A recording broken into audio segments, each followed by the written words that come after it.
Okay, welcome to Hybrid, the best of both worlds. I'm your moderator today. My name is Cody Simpson. I'm an instructional designer here at the Office of Online Ed. And we have two great presenters today. Kevin Wilcoxon is an instructional designer here at the Office of Online Ed as well. And Alice Swift, another instructional designer here at the Office of Online Education. So with that, we will go ahead and have Alice begin. Thank you, Cody. So like Cody said, if you have any questions, if you'd like to verbally state your question, if you go ahead and raise your hand, then we'll be able to give you the microphone, or Cody will give you the microphone so that you can ask your question. And then if you just had a chat question that you would like to ask, you can go ahead and type that into the chat window box without having to raise your hand. That way it will be easier for us to moderate the questions.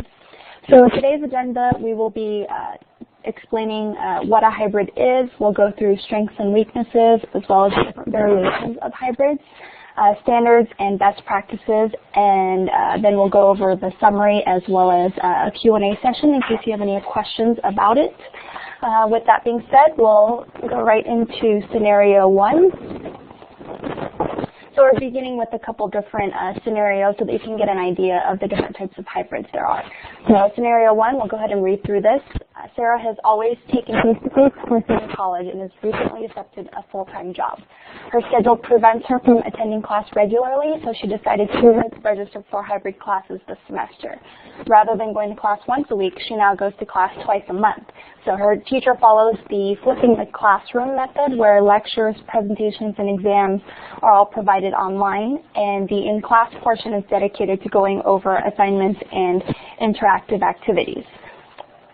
So not only does this work with Sarah's schedule better because she can complete her homework and study on her own time, but the face-to-face time actually allows her to go over questions as well as group activities and allow her to get to know her other classmates.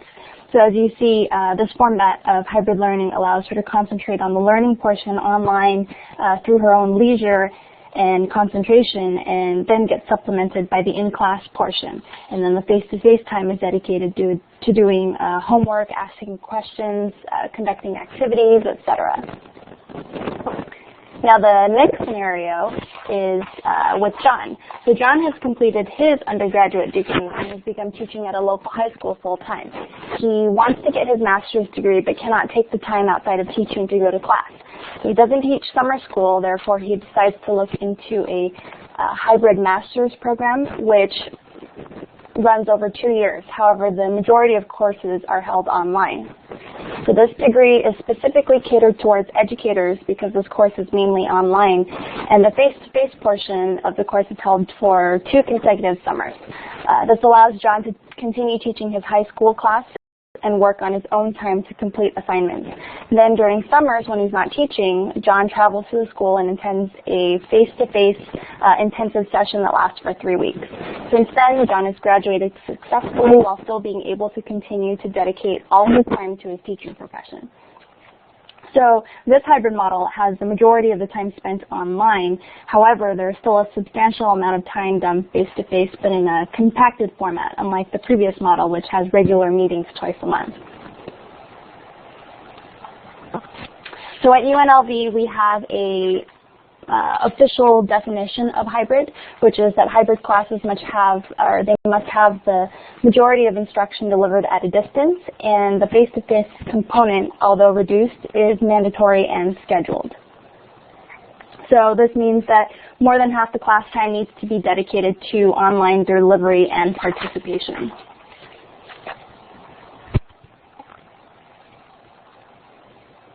And here's sort of a visual for the hybrid model, where basically a hybrid is essentially a combination of face-to-face instruction as well as online instruction, and therefore our presentation is labeled the best of both worlds, since we are able to take the advantages of both and combine them into a hybrid model. A big thing to note, too, is that hybrid courses are not considered to be just an add-on or a supplement to face-to-face instruction. Rather, it's more a combination of both classroom and online instruction, both with equal importance. So we actually have a poll question for you today. As Cody said, if you just go underneath your name as the participant, you'll see a little icon that has the letter A over it. If you hover over that, you can select your answer. Now, poll question today, or the first one that we are asking, is what type of class format would you prefer to attend as a student or participant? So if I can get you to answer that question. Again, that's right above all the participants' names. You'll see those 4 icons, and on the very right, you'll have one that has an A.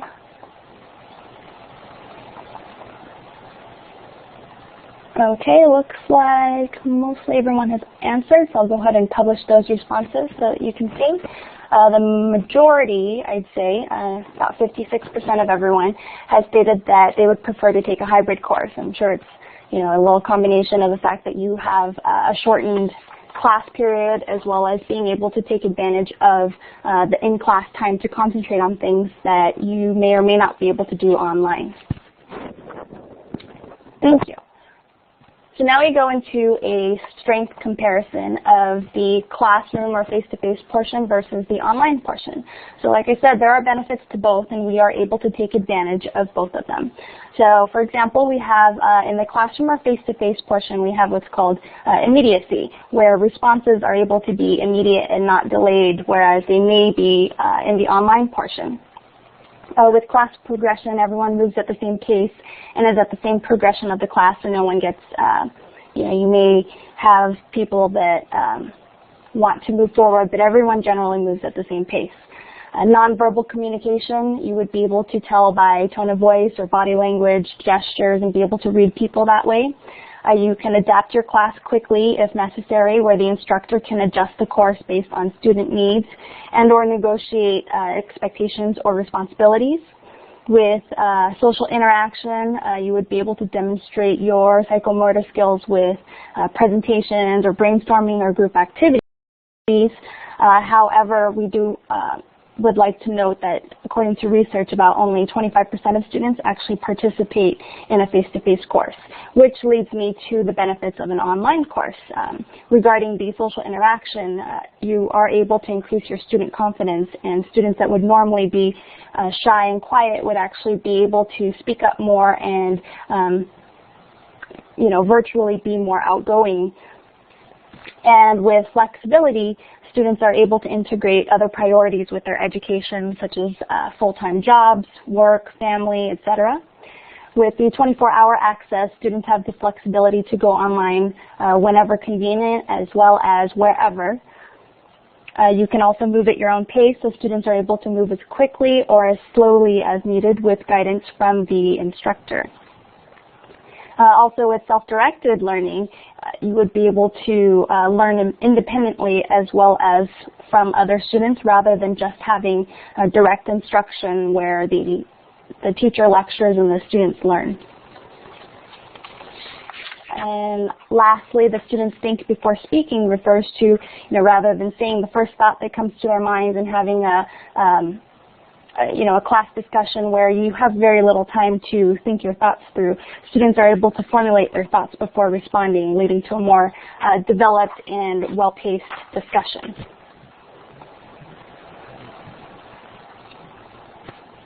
Okay, and I'll turn it over to Kevin so that he can continue. Thanks, Alice.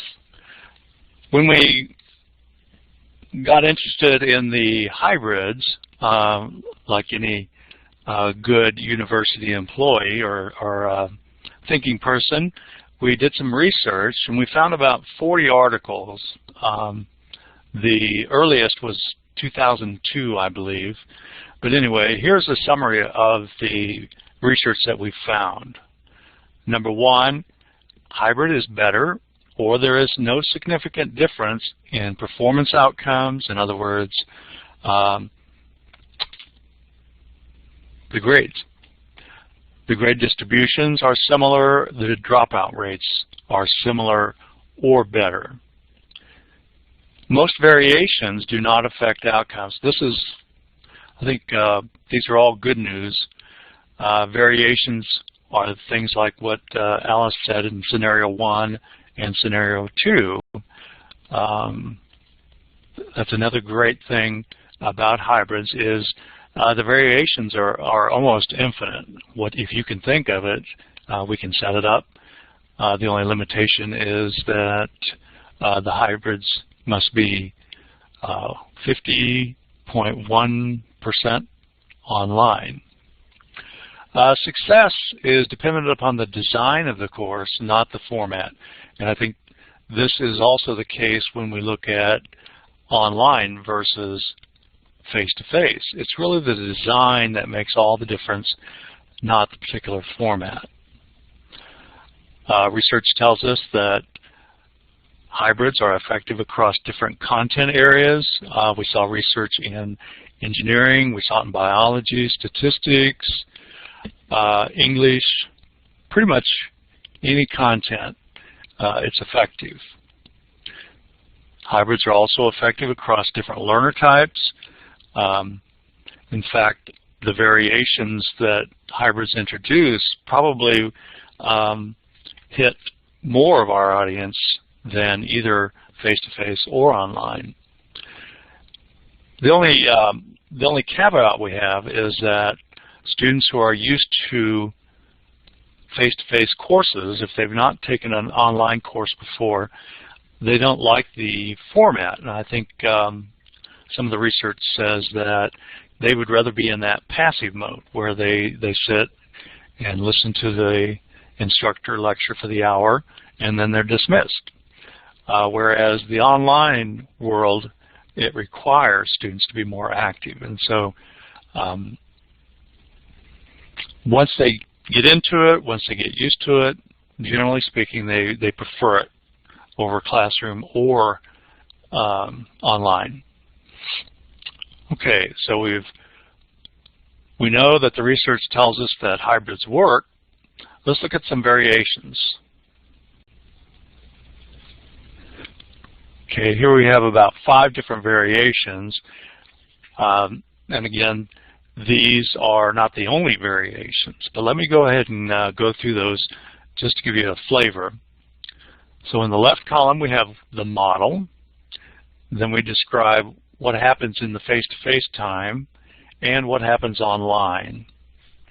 So in our first example, we have a traditional setup where in the classroom, the instructor provides that direct instruction, provides questions and answers with the students, and assigns papers and assessments in the classroom.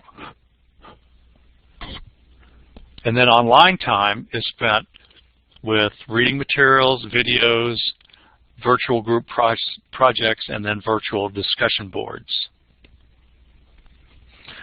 All right, then we move down to this flipped classroom. Excuse me. And here we really are essentially flipping the traditional model.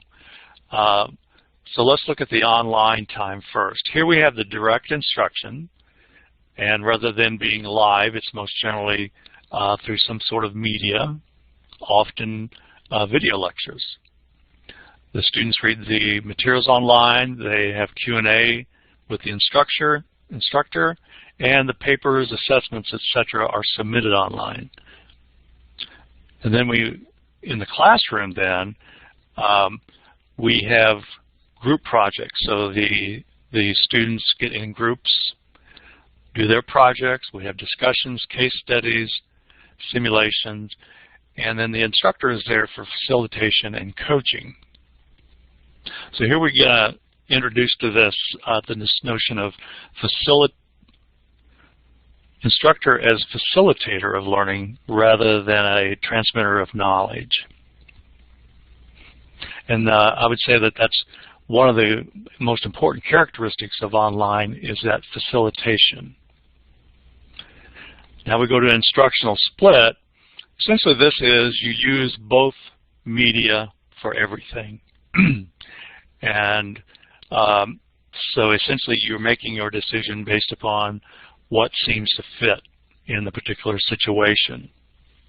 So there's not a particular rhyme or reason there in the instructional split, but rather what fits the medium the best. Okay, our last two. This next one is an interesting one, online in the classroom. So face-to-face time, so this is some kind of programming course or something that requires a computer. So the students are working in the computer lab and they practice, and then the instructor acts as that coach and facilitator while the students are online. And then the assessments are also conducted in the computer lab. The online time then is spent on direct instruction using that multimedia, reading materials, skill practice, study groups, and discussions. And then finally, we have something interesting called a cohort exchange. The cohort exchange is essentially you're forming two groups. One group you're forming in the classroom, and another you're forming online. So the two groups work in their different media or medium, and then they get together and share their results. Don't know anybody who's tried this one, but it is an interesting idea, something that maybe you can mix up the different kinds. But anyway, for your consideration. Now, when it comes to standards for developing courses and teaching, really what we have then, excuse me, what we have is UNLV standards. We can say that these are the standards for the classroom. We want to show up. We want to fulfill the obligations of the syllabus, the course objectives. And then the online portion, I believe Alice is going to push this out to you. We have a course,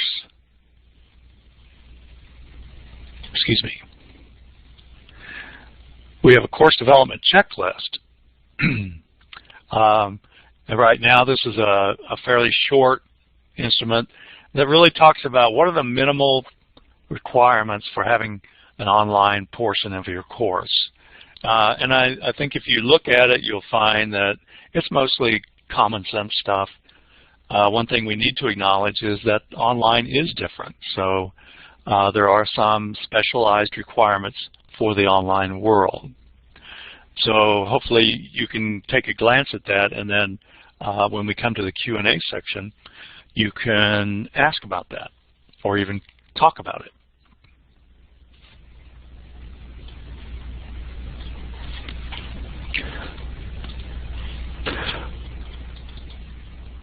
Okay, best practices. I brought up the notion of instructor as facilitator and instructor as transmitter of knowledge or transmitter of information. And I also said that the online world really is more fit for instructor as facilitator. So let me share some of these best practices that has been shown as effective. Online, the course curriculum needs to be developed before the course is offered. This is probably one of the biggest shocks for instructors used to teaching online, is getting everything ready before the course begins. We don't have that spontaneity that we do in the classroom. The classroom and the online components need to be integrated thoughtfully, and I think when we mean thoughtfully, we mean what is the best medium for the particular learning task. As I just said, learning activities should be appropriate to the mode of delivery. Learning activities should be active rather than passive. I think this is one of the most important trends in education, is that students are doing things rather than just sitting and listening. Expectations should be communicated clearly and completely. Another characteristic of the online world, no matter how good of a job we do with writing our instructions, we seem to leave something out. In the classroom, then, we can answer those questions quickly, whereas online, we want to try and be as clear as possible the first time. And then when it comes to interaction, we want that ongoing interaction between the instructor and the students, and also between students and them and each other. And then feedback should be prompt and ongoing. Really, I think you hopefully will agree that these are good teaching practices. Okay, let me summarize what we've covered so far. First of all, especially the online portion, if we want to have that philosophy that we are facilitators of learning, not just dispensers of knowledge. Learning is active, learning is social, and learning requires reflection. When it comes to integration, online is just as important as the classroom. One doesn't take superiority over the other, and together they form one whole, not two separate parts. That's a message that we saw again and again, that we want it to be one whole. And we use the best medium for the purpose. We use the classroom for what it's best for, and we use the online for what it's best for. Okay. That was down and dirty, and now we're going to move to another poll question. Alice?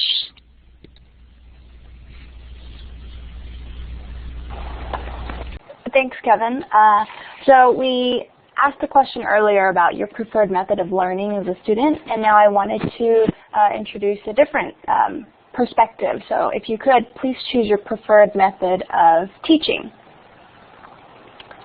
Looks like we've got just about everyone, so I'll go ahead and publish the results.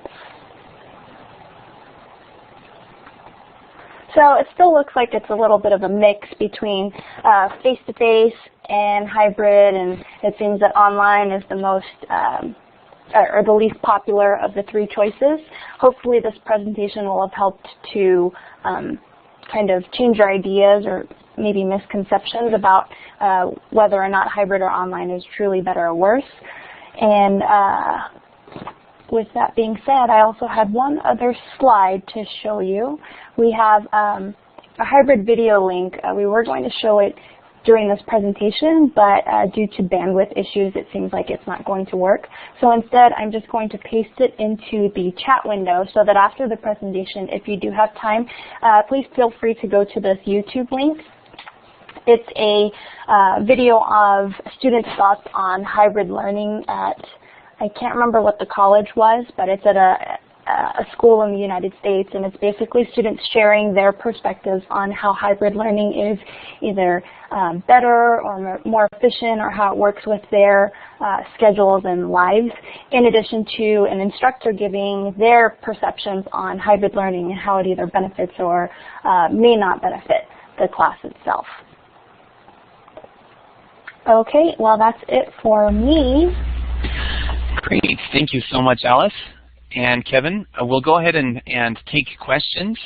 If you like, you can use the chat window and just type in your question there, and our presenters will respond.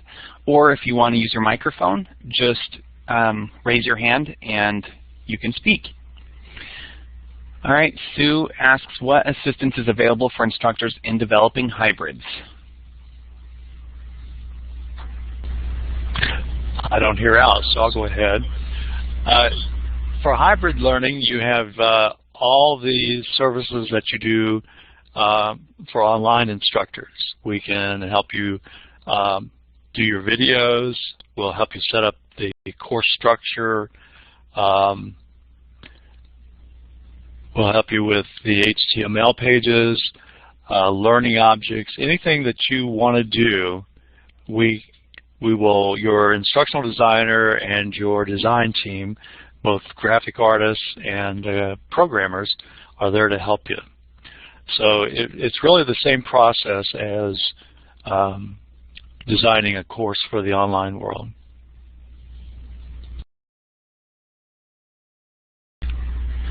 Thank you, Kevin. Anyone have any other further comments or questions?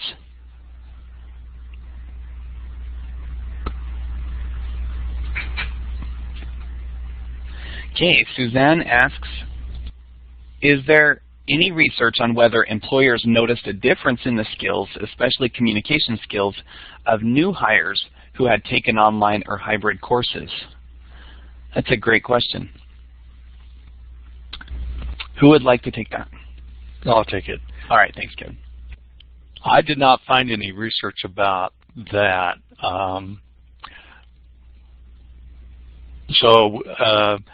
Since hybrids are still fairly new, and to be truthful, they are more common in higher ed than they are in the corporate world. Corporate world still seems to be, they like to do their tutorials where the employee signs on and takes a tutorial on their own. So we've not seen a lot out of the business world.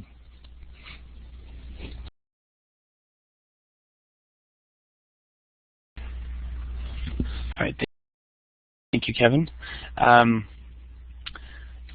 We have a question from Jean. Did the research break down effectiveness by age? Is it more effective for older versus younger students? It's really by their experience.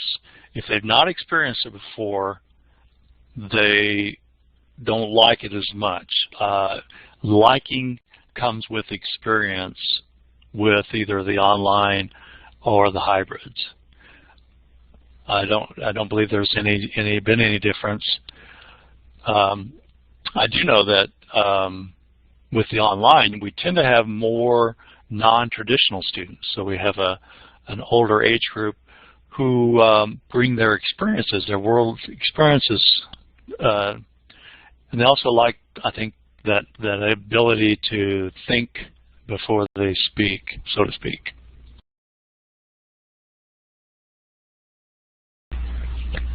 Great, thank you. Also, let's see, I'm wondering if there is a screening process or test students can take to find out if they have the skills to be successful in a hybrid course. There are a lot of self-tests out there. So much depends on whether they're truthful or not. And unfortunately, I do think that most students take a course because it's available, not particularly because they like one form or the other, until they've had an experience. And once they've had the experience, then they know how to choose. Otherwise, it's pretty random. Thank you, Kevin. Okay, the next question is from Deborah. How are student preferences, online versus face-to-face, reflected in course evaluations?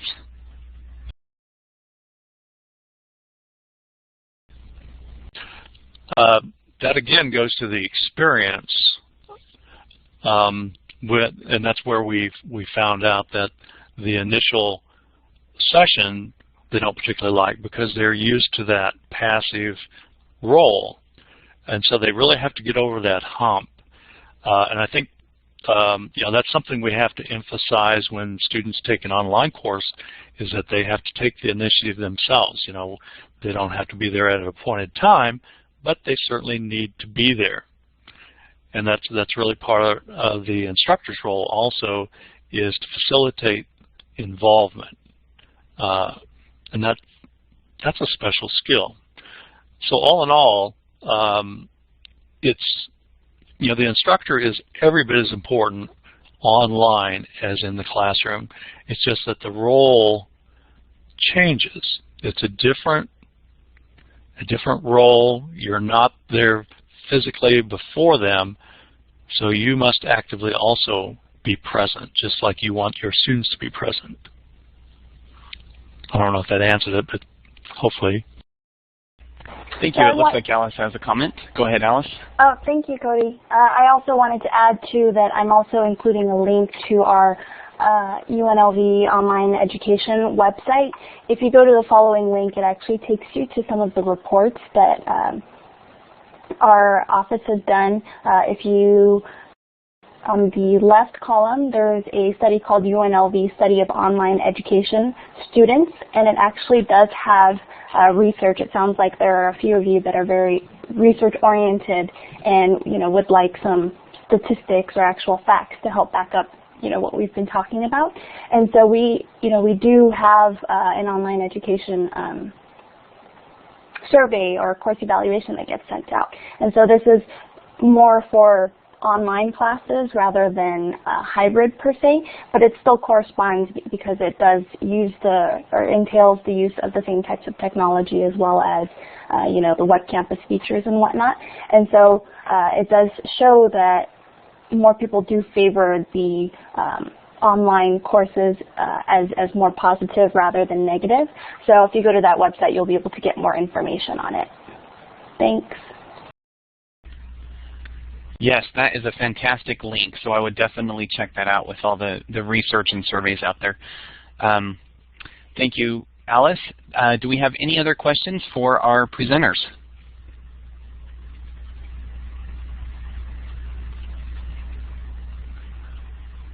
Okay, we'll go ahead and proceed to the next poll question we have here.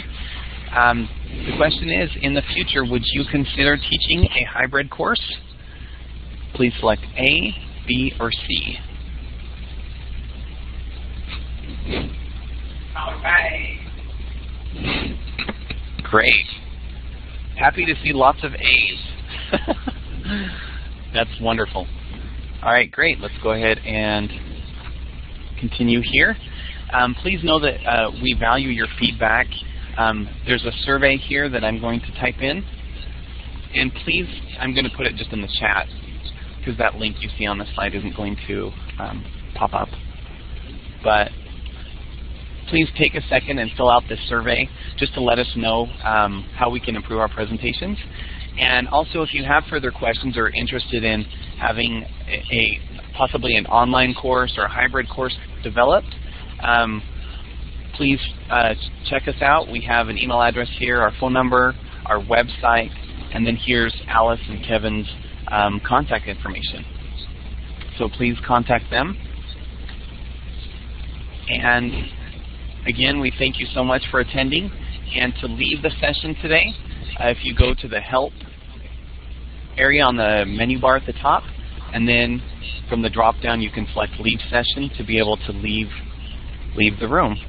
But thanks again for attending, and have a great day.